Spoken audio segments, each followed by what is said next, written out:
Trabzon'dan güzel bir bahar sabahından herkese merhaba arkadaşlar. Nisan ayı çok yağmurlu geçti, kapalı geçti. Bizim Ordu tarafında da, Trabzon tarafında da.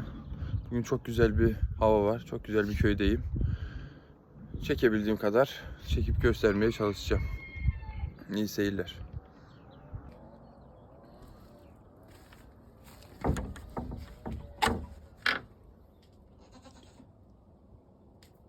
Çok tatlısınız ya.